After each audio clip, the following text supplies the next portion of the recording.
What's up, guys? I'm Earthless with Team Meteor, and today we're going to take a look at some D.Va gameplay in the Platinum bracket. Before we get started, I want to mention that we're putting out demo reviews every week, and if you guys are interested in having one of your own games analyzed, take a look at the description below. Our goal with these reviews is to spark some thoughts on improvement and ways of looking at the game that will help you grow into a stronger player.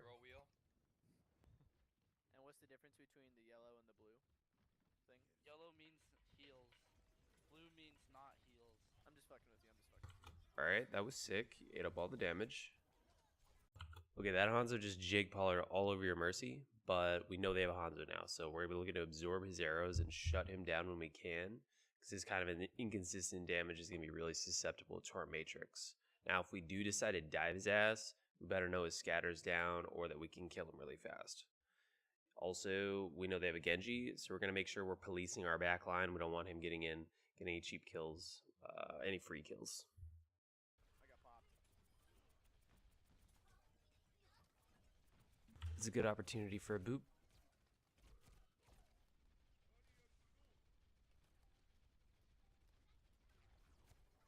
I see a lot of D.Va players focused on doing damage, maybe focused on getting medals, getting kills, stuff like that.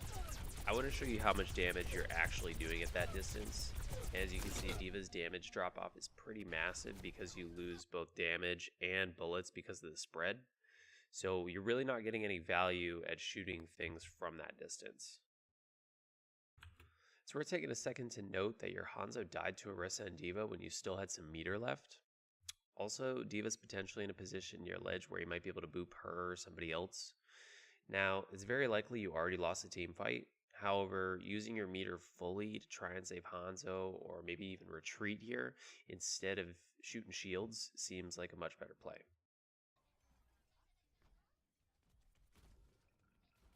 I didn't realize both the healers died. We gotta reset. We did not win that fight at all.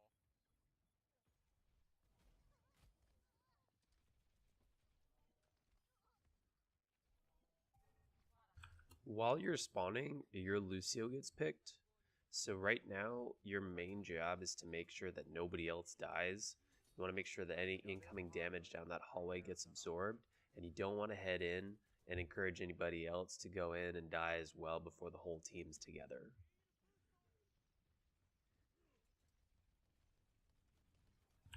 Nice job absorbing incoming damage for your team. Would like to see you get a little bit closer in there, kind of flex on them a little bit. Good pick on the Mercy. I think next time you run into somebody like that, you should let them catch some hands. Do a little bit of melee attack on them so you get that extra 30 damage. Look at all these people. Look at all these people that you can absorb their damage. They're all firing in the same area. You want to absorb all that damage.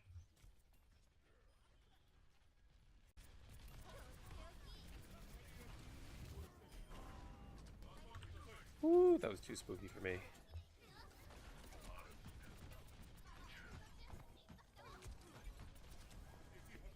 Another opportunity to do some melee damage, get a little bit extra ult charge, maybe drop Mercy just low enough to where she can get picked super easy. Who knows?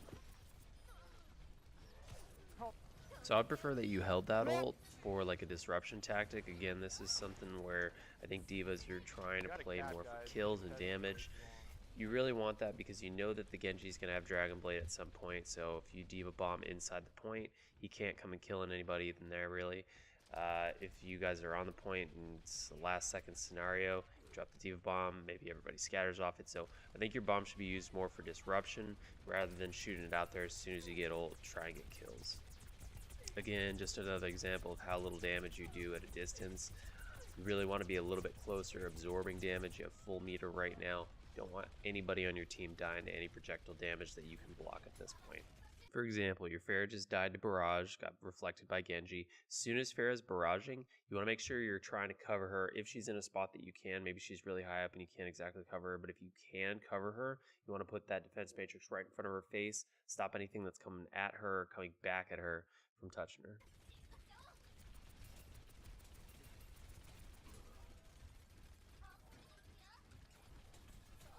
This is exactly what you want. You want to stop all that incoming damage.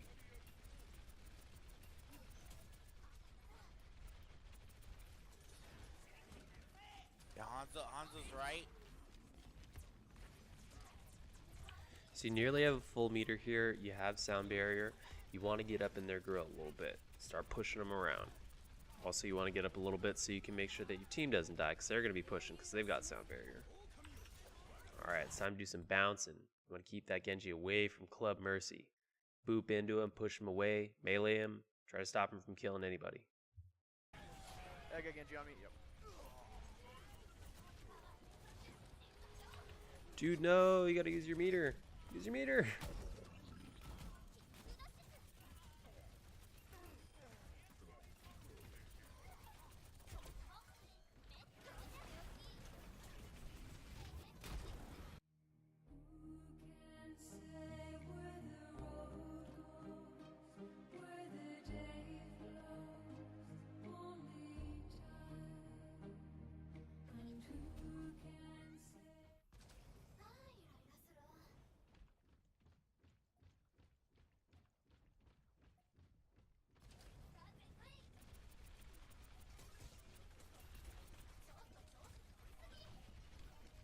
Help!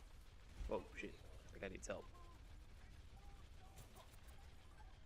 I get the feeling you're standing a little far back here. It's good that you're protecting point, but you also want to make sure the Reaper and Lucio don't get lit.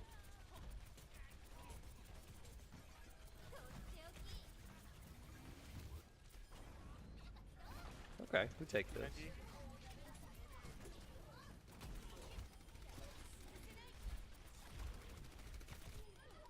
Kill point for game.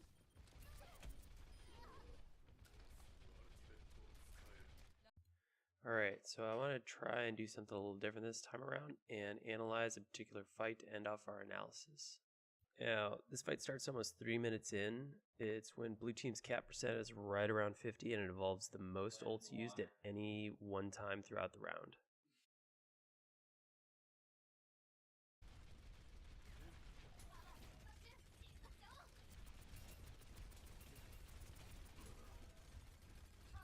So we see the teams edging closer to an engage with Orisa pushing her shield slowly.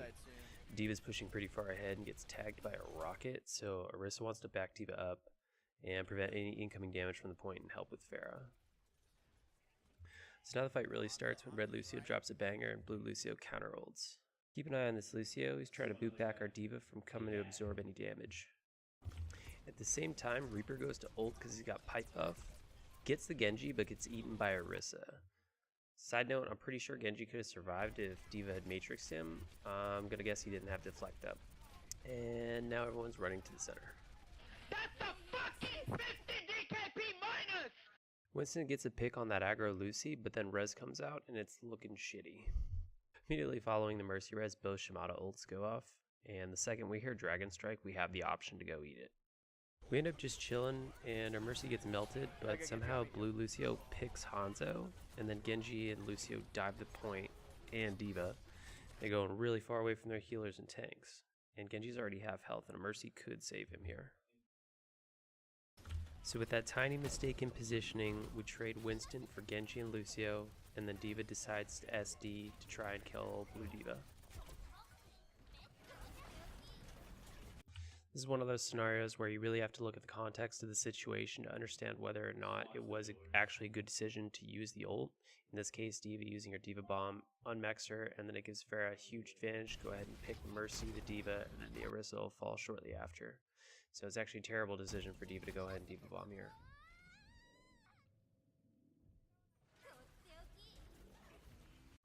Alright guys, I'm going to wrap up with a keynote section and just a reminder that medals and stats are garbage.